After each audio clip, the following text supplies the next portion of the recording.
தமிழ்நாட்டில் அத்தனை சென்டிமீட்டர் மழை, இத்தனை சென்டிமீட்டர் மழை என்று மழை நிலவரத்தை பார்த்திருப்போம்.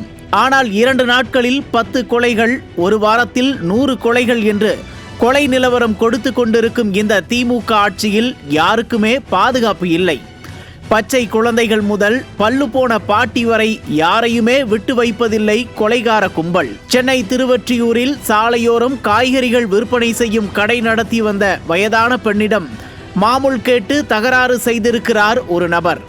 மாமூல் கொடுக்காததால் அந்த பெண் கொடூரமாக வெட்டி கொலை செய்யப்பட்டிருக்கிறார். தடுக்க முயன்ற கணவருக்கும் தலையில் சரமாரி வெட்டு விழுந்திருக்கிறது.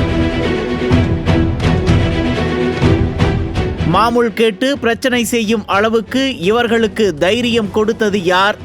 பொதுமக்களின் நிலைமை இப்படி இருக்க, சென்னை கிண்டி அரசு மருத்துவமனையில் பாலாஜி என்ற மருத்துவரை மர்ம நபர்கள் பட்டப்பகலில் கத்தியால் குத்தியிருக்கிறார்கள். என்ன அநியாயம் இது? உயிர்காக்கும் மருத்துவர்களின் உயிர் காக்க ஒரு பாதுகாப்பு வேண்டாமா? ஏற்கனவே கடந்த நவம்பர் 5ஆம் தேதி திருச்சி இஎஸ்ஐ மருத்துவமனையில் அரசு மருத்துவர் முத்து கார்த்திகேயனை 6 பேர் கொண்ட கும்பல் தாக்கியதாக செய்திகள் வந்தன. ஏற்கனவே விஏஓ வேலை செய்து கொண்டிருக்கும் போதே வெட்டப்பட்டார்.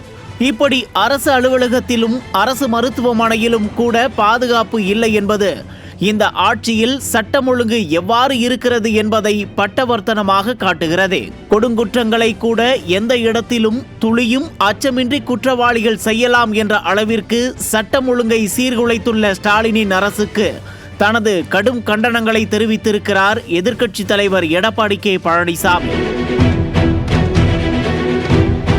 பொறுப்பேற்ற நாள் முதல் சட்டம் ஒழுங்கை கேலி கூத்தாக்கி கொலை, கொள்ளை, வழிப்பறி, கடத்தல் என்று குற்றச்சம்பவங்களால் மக்கள் அச்சமின்றி நடமாடுவதே கேள்விக்குறியாகிதான் இருக்கிறது. இப்படி திமுக ஆட்சியில் அடுத்தடுத்து அரங்கேறி வரும் கொலை குற்றச்சம்பவங்களால் மக்கள் அச்சத்துடனேயே நாட்களை நகர்த்தும் நிலைதான் ஸ்டாலின் சொன்ன விடியலா?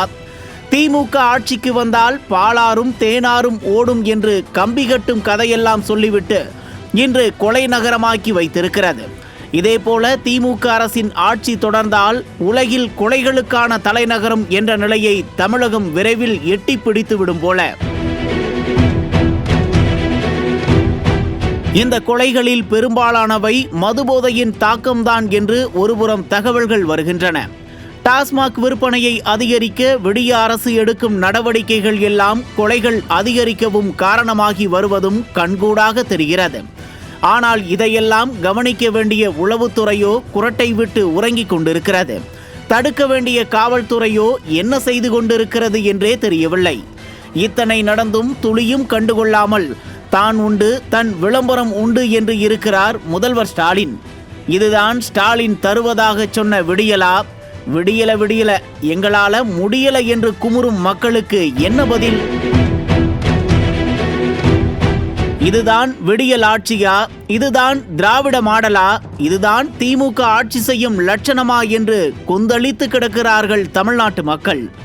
நியூஸ் ஜே செய்திகளுக்காக இணை ஆசிரியர் மனோஜ்குமார் கோபாலன்.